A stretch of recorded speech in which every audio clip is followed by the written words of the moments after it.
Hello people, welcome to sleepy classes. आज day 19 है हमारे prepare with prepare का। तो ज्योग्राफी हम कंटिन्यू करेंगे। टेस्ट 1 चल रहा है हमारा, जिसके लिए प्रिपेयर कर रहे हैं हम। तो कल आपका टेस्ट होगा एंड आज हम करेंगे क्लास 11 की NCERT India physical geography and इसके चैप्टर 1, 2, 3 एंड 4 आज हम करेंगे प्रिपेयर। काफ़ी थोड़ा काम है, आप आराम से कर पाएंगे। एंड अगर इन केस आपकी कोई थोड़ी बहुत पेंडेंसी बची है तो वो आप कंप्लीट कर लीजिए आज के दिन।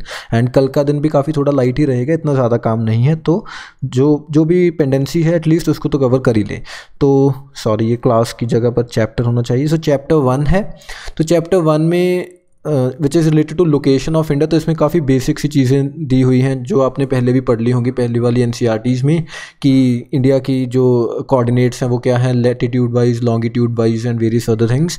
तो लोकेशन देख लीजिए फिर से इंडिया की, एंड फारदेस्ट पॉइंट देख लीजिए। तो दो चीज़ें हैं इसमें भी कंफ्यूज होने वाली। एक तो मेनलैंड इंडिया का जो सदर्न मोस्ट पॉइंट है, एंड अगर हम इंडिया एज अ होल की बात करें तो अंडमान एंड निकोबार का ग्रेट निकोबार आइलैंड है, उसमें भी इंदिरा पॉइंट जो है वो द सदर्न मोस्ट पॉइंट है इंडियन टेरिटरी का। तो इस चीज़ को इसमें कंफ्यूज नहीं होना आपको, ठीक है जी। एंड फिर अकॉर्डिंगली इसमें एक स्टेट्स का जो मैप दिया है इंडिया की स्टेट्स का, तो वो आप ध्यान से देख लीजिए। ऑल्दो ये जो एनसीईआरटी में मैप दिया हुआ है ये थोड़ा पुराना मैप है, इसमें तेलंगाना नहीं है कार्व्ड आउट।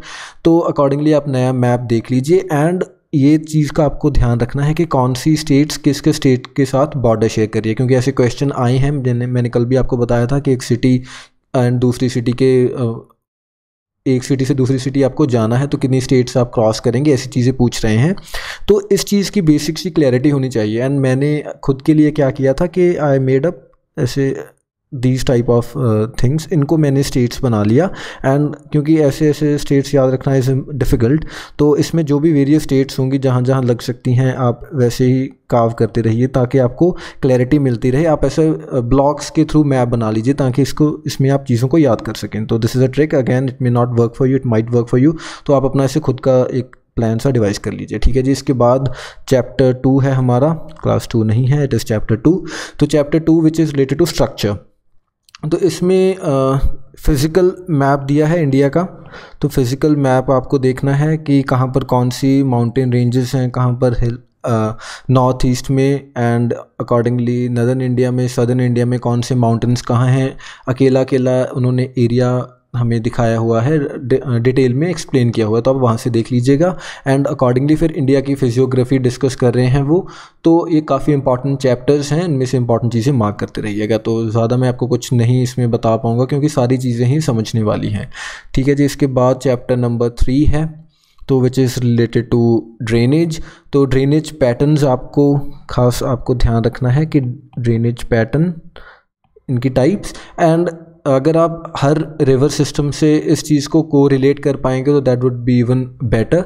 तो ऐसे जो वेरियस रिवर सिस्टम्स हैं उनको कौन से ड्रेनेज पैटर्न को भी बिलोंग करते हैं वो आपको देखना है, ठीक है जी। एंड जो हमारे मेन रिवर सिस्टम्स हैं, Indus river system, Himalayan river system, peninsular river system, वो बताया हुआ है डिटेल में। ऑल्दो आपने जो छोटी क्लासेस वाली हमारी एनसीईआरटीज़ थी उनमें पढ़ा होगा, लेकिन यहाँ पर थोड़ा डिटेल में है। तो अगेन रिवाइज हो रहा है and again we are covering a book, तो एक सेंस ऑफ कंप्लीशन भी आ रही है धीरे धीरे, ठीक है जी। इसमें एक इंपॉर्टेंट टेबल दिया हुआ है जिसमें हिमालयन एज वेल एज जो पेनिनसुलर रिवर्स हैं उनको कंपेयर किया हुआ है। तो आप अकॉर्डिंगली इन दोनों का जो पूरा क्या डिफरेंसेस हैं हिमालयन एंड पेनिनसुलर रिवर्स में, वो आप देख लीजिएगा, ठीक है जी। इसके बाद आता है हमारा आज का फाइनल चैप्टर, चैप्टर नंबर 4। ये थोड़ा लंबा चैप्टर है, क्लाइमेट से रिलेटेड है।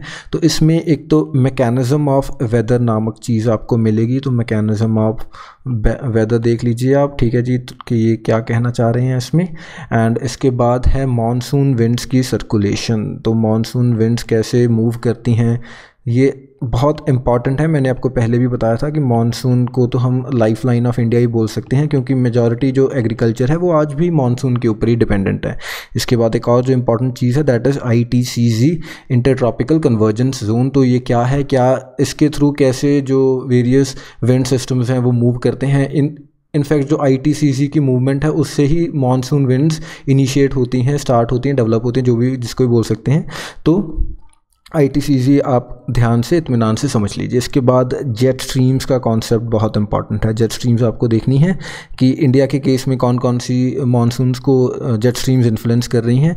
एंड इसके बाद साइक्लोन्स, तो cyclones again is very important. In fact 2 types के साइक्लोन हैं हमारे, जो ट्रॉपिकल एंड टेम्परेट।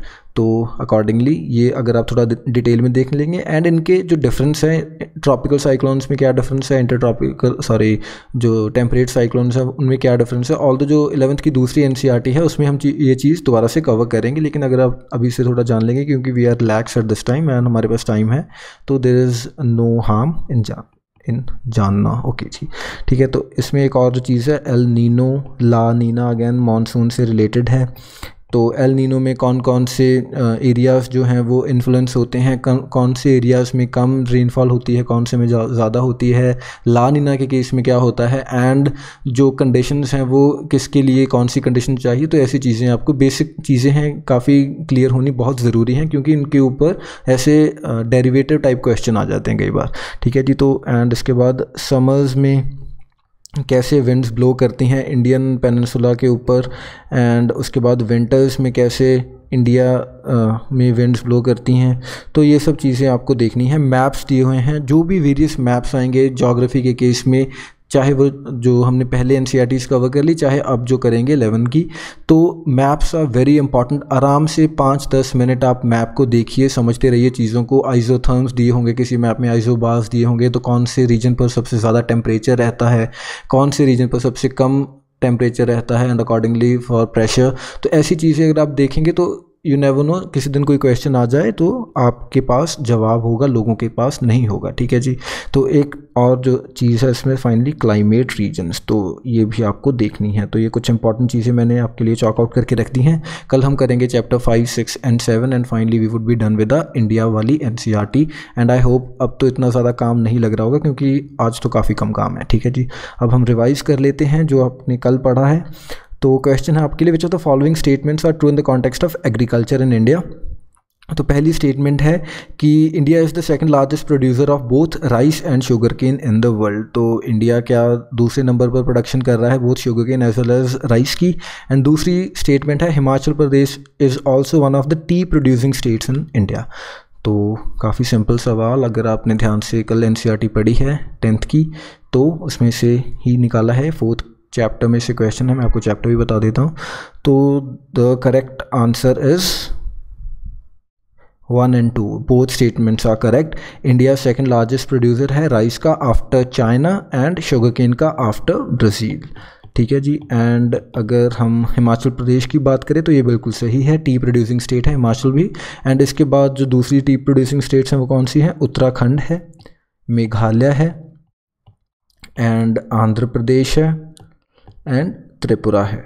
ठीक है जी। तो ये कुछ और टी प्रोड्यूसिंग स्टेट्स हैं। एंड सिमिलरली आप मुझे कमेंट्स में बता दीजिए कि कॉफ़ी प्रोड्यूसिंग स्टेट्स कौन कौन सी हैं, क्योंकि ये कुछ मेन ही 2-3 ही हमारे पास प्लांटेशन क्रॉप्स हैं, तो इनके बारे में तो एटलीस्ट हमें पता होना चाहिए।